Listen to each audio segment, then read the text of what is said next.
E o assunto agora é o aumento nos pedidos de recuperação judicial no campo. Além de afetar a capacidade de investimento e a sustentabilidade financeira dos produtores rurais, esta situação também traz impactos significativos na economia.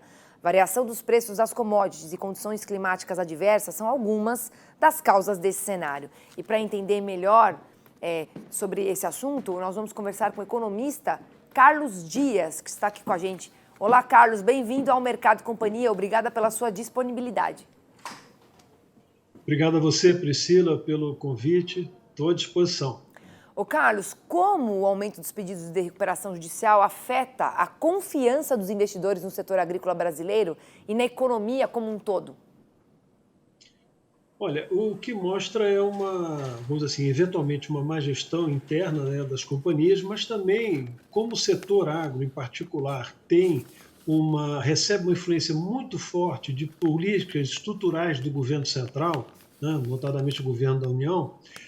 Você pode observar que isso é uma situação que gera um descompasso, né, entre a atividade econômica e a sua condição de crescimento. Então, há muitas incertezas, não são só no mercado em si, mas elas são geradas por uma questão de concorrência, questões outras, mas, na verdade, por uma política agrícola e o Brasil ser, como deveria, né, uma base estratégica do agronegócio. É a maior base econômica do país, é o que contribui para o maior PIB e o maior ambiente exportador. Então, sem dúvida nenhuma, essa questão das inseguranças nas companhias, elas vêm basicamente, eu diria, de uma falta de possibilidade de projeção no mercado vinda do governo. Agora, qual que é o possível efeito, olhando aqui a longo prazo da nossa economia, se a tendência de aumento nos pedidos de recuperação judicial continuar? O que você acha que pode acontecer? Olha, aí de fato é um problema, né, crônico que se instala na economia brasileira. A economia brasileira já está estagnada, né? Nós estamos vendo uma política fiscal que, na verdade, você só exibe, né, aumento de carga tributária, gastos acentuados do governo, e você não vê nenhuma mudança na estrutura, né, de redução de gastos do governo central. Então, se isso se ampliar cada vez mais, nós vamos ver uma crise e não vai ter investidor que faça, né, uma possibilidade de investimento maior em suas atividades quando você não tem mercado e você tem um governo que não tem, vamos chamar assim, uma possibilidade de atingimento de grau de risco satisfatório para operações internacionais e capitais internacionais entrarem. No Brasil já se fechou 2 milhões de companhias. Então, quer dizer, o assunto ele é extremamente grave e o que a gente assiste apenas é o governo continuar com os programas de expansão de crédito ao consumidor, né, que isso gera exatamente ampliação de endividamento. Para vocês terem uma ideia, no Brasil hoje existem 70 milhões de pessoas endividadas, apesar daquele programa de recuperação de crédito que o governo tentou fazer. Então, basicamente, o êxito é nenhum. Então, a nossa situação, ela vai na política fiscal, que é o ato, vamos chamar assim, mais difícil, o calcanhar de Aquiles da nossa economia, e uma pressão sobre a mudança do Banco Central em novembro, que você vai ter uma capacidade do governo gerenciar nos seus interesses, né, a política monetária, o que vai ser verdadeiramente um caos. Nosso endividamento está chegando a 74% do PIB. Nossa. Então, o Brasil não tem estrutura de garantias para que possa atrair capital externo e internamente você também não vai ter essa condição de crescimento e de investidores locais num momento de crise tão aguda como nós estamos vivendo. Agora, pegando tudo que você está falando aqui para a gente, né, e pensando nos efeitos para o setor agrícola, de que forma essa alta nos pedidos de recuperação judicial pode impactar o acesso a financiamentos? Isso pode, de alguma forma, interferir também no preço dos alimentos? Não, sem dúvida nenhuma, porque na medida em que você tenha uma baixa oferta, né, você naturalmente, né, mantendo-se minimamente a demanda, você vai ter aumento, né, porque a oferta vai diminuir, então você vai ter procura maior sobre o produto e a tendência natural é a acomodação de preço em cima.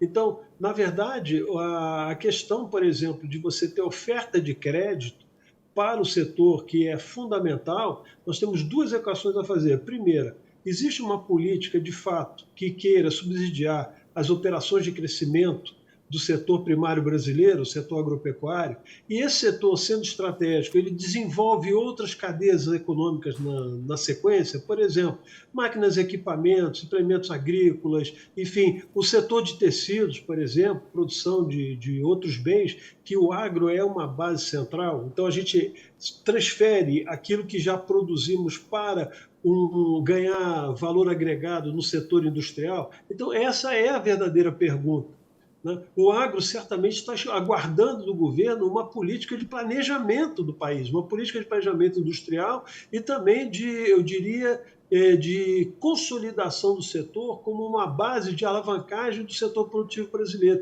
Isso nós não estamos assistindo, não estamos vendo.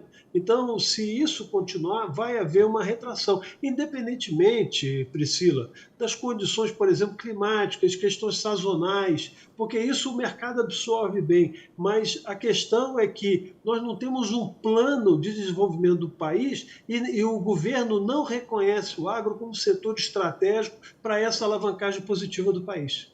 Tá certo, algo que o nosso comentarista Miguel Daoudi sempre fala também, precisa de planejamento, né? Não só essas medidas para meio que apagar fogo, uma coisa imediata, precisa de algo mais a longo prazo. Agora, para a gente encerrar, tem alguma estratégia que pode ser adotada pelos produtores rurais para conseguir mitigar os riscos financeiros e evitar a recuperação judicial? Tem algo que possa ser feito já? Olha, se for uma questão interna das companhias, melhorar suas condições de gestão, né, de análise, ter uma análise estratégica de mercado e acompanhar fortemente a operação política do país.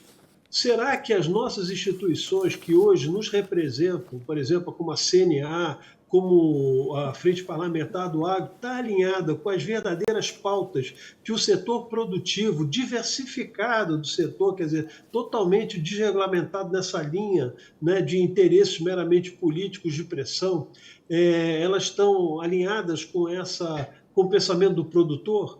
O que o produtor quer? Desregulamentação, ele quer garantia da sua propriedade, ele quer o financiamento aberto, como todos os países fazem em atividades primárias, por exemplo, como do agro, entendeu? Isso é que é a base central. A questão, por exemplo, da garantia do marco temporal, porque se espera tanto para decidir aquilo que a própria Constituição já garantiu e o STF continua sendo um instrumento de instabilidade jurídica e econômica do Brasil. Então, nós temos que ter uma base política que esteja, sinceramente, vinculada aos interesses do setor, não os seus interesses de emendas, etc., para montar as suas estruturas de base política e voltar a ser deputado daqui a 4 anos, senador com 8 anos de mandato. É isso. Temos que pensar no Brasil, esquecer um pouquinho a gente. Tá certo, no coletivo, né? Obrigada, viu, pela sua participação aqui mais uma vez. Uma excelente semana para você. Muito obrigado pelo convite e desejo também uma excelente semana a todos.